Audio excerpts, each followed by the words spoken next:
Hi friends, ഇന്ന് നമ്മളൊരു cooking video ആയിട്ടാണ് വന്നിട്ടുള്ളത്.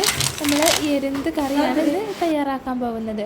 അപ്പോൾ ഈ ഒരു കറി തയ്യാറാക്കാൻ വേണ്ടിയിട്ട് നമ്മളിതാ ഒരു വലിയ തക്കാളി അരിഞ്ഞു വെച്ചിട്ടുണ്ട്. പിന്നെ നമ്മുടെ ചെറിയുള്ളി ഇതാ ചെറുതായിട്ട് ഒന്ന് അരിഞ്ഞു വെച്ചിട്ടുണ്ട്. പിന്നെ 2 പച്ചമുളകും.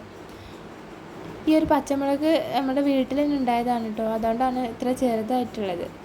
പിന്നെ ഇതാ നമ്മൾ അടുപ്പത്തൊരു ചട്ടി വെച്ചിട്ടുണ്ട്. അത് ചൂടായി കഴിഞ്ഞിട്ട് നമ്മൾ അതിലേക്ക് നല്ല വെളിച്ചെണ്ണ ഒഴിച്ച് കൊടുത്തിട്ടുണ്ട്. വെളിച്ചെണ്ണയിലാണ് നമ്മളിത് ഉണ്ടാക്കാൻ പോകുന്നത്. അപ്പോൾ വെളിച്ചെണ്ണൻ്റെ ആ ഒരു ടേസ്റ്റും കൂടി ആകുമ്പോൾ നല്ല ടേസ്റ്റി ആവും.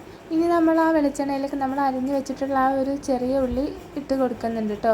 അത് നമ്മൾ ഇളക്കിയിട്ട് ഇത് അതുപോലെ ഒന്ന് വഴന്ന് വരുമ്പോൾ അതിലേക്ക് നമ്മുടെ അരിഞ്ഞ് വെച്ച തക്കാളി കൂടി ചേർത്ത് കൊടുക്കുന്നുണ്ട്. പിന്നെ നമ്മുടെ ആ പച്ചമുളകും അതിലേക്ക് ഇട്ട് കൊടുക്കുന്നുണ്ട് കേട്ടോ. ഇനി ഈ ഒരു തക്കാളിയിലേക്ക് നമുക്ക് ആവശ്യത്തിനുള്ള ഉപ്പ് ചേർത്ത് കൊടുക്കാം. നിങ്ങളുടെ നാട്ടിൽ ഈ എരുന്തിന് എന്താണ് പറയുന്നതെന്ന് കമൻറ്റ് ചെയ്യണേ. ഇനി ഈ ഒരു തക്കാളി നല്ല രീതിയിൽ വെന്ത് ഇതുപോലെ ഒന്ന് ഉടച്ചെടുക്കണം. ഇനി നമ്മളിതാ ഇതിലേക്ക് കുറച്ച് കഞ്ഞിവെള്ളം ചേർത്ത് കൊടുക്കുന്നുണ്ട്. നമ്മൾ ഈ എരുന്ത് താളിച്ചിട്ടാണ് കറിയാക്കാൻ പോകുന്നത്. അപ്പോൾ താളിപ്പിൻ്റെ ആ ഒരു ടേസ്റ്റ് കിട്ടാൻ കുറച്ച് കഞ്ഞിവെള്ളം ചേർക്കണമല്ലോ. അപ്പോൾ നമ്മൾ ആ കഞ്ഞിവെള്ളത്തിൻ്റെ അതേ അളവിൽ കുറച്ച് സാധാ നോർമൽ വെള്ളം കൂടി ചേർത്ത് കൊടുക്കുന്നുണ്ട് കേട്ടോ. ഇനി നമുക്ക് ഉപ്പൊന്ന് ടേസ്റ്റ് ചെയ്ത് നോക്കാം. കുറവുണ്ടെങ്കിൽ കുറച്ചുകൂടി ഇതുപോലെ ഇട്ട് കൊടുക്കാം.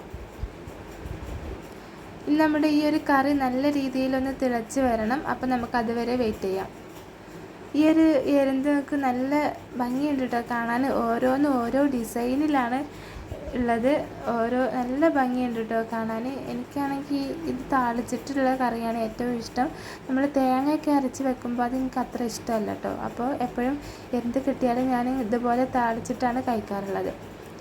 അപ്പോൾ നമ്മുടെ കറി ഇവിടെ നല്ല രീതിയിൽ തിളക്കുന്നുണ്ട് കേട്ടോ. ഇനി നമ്മൾ കഴുകി വൃത്തിയാക്കിയിട്ടുള്ള ഈ എരുന്ത് ഇതുപോലെ ഇട്ട് കൊടുക്കുന്നുണ്ട്. ഇനി ഇതൊന്ന് തിളച്ച് വരണം. തിളച്ച് കഴിയുമ്പോഴാണ് ഇത് ഓപ്പൺ ആയിട്ട് വരുന്നത് കേട്ടോ. നല്ല രീതിയിലൊന്ന് തിളച്ച് കിട്ടണം. അപ്പോൾ കണ്ടില്ലേ, നമ്മൾ ചൂടാകുമ്പോൾ തന്നെ അതിൻ്റെ വായ ഇതുപോലെ ഓപ്പൺ ആയിട്ട് വരുന്നുണ്ട് കേട്ടോ. കുറച്ച് ഓപ്പൺ ആയിക്കൊണ്ടിരിക്കുന്നുണ്ട്.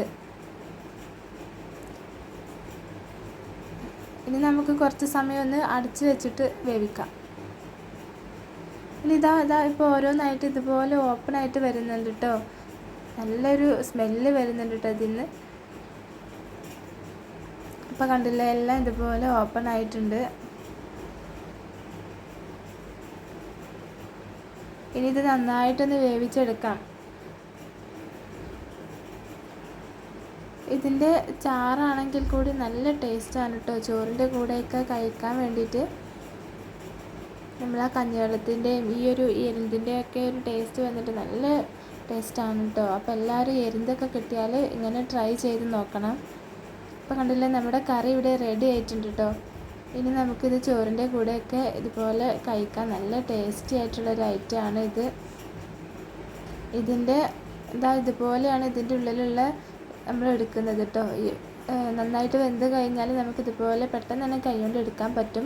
നല്ല ടേസ്റ്റാണ് കേട്ടോ ഇത് കഴിക്കാൻ. ഈ ഒരു രീതിയിൽ നമുക്ക് ഓരോന്നും എടുക്കാൻ കഴിയും. അപ്പോൾ എല്ലാവരും ട്രൈ ചെയ്ത് നോക്കണേ. നല്ല പോഷക ഗുണങ്ങളുള്ള ഒരു ഐറ്റമാണ് കേട്ടോ ഈ ഒരു എരുന്ത് എന്ന് പറയുന്നത്. Thank you for watching.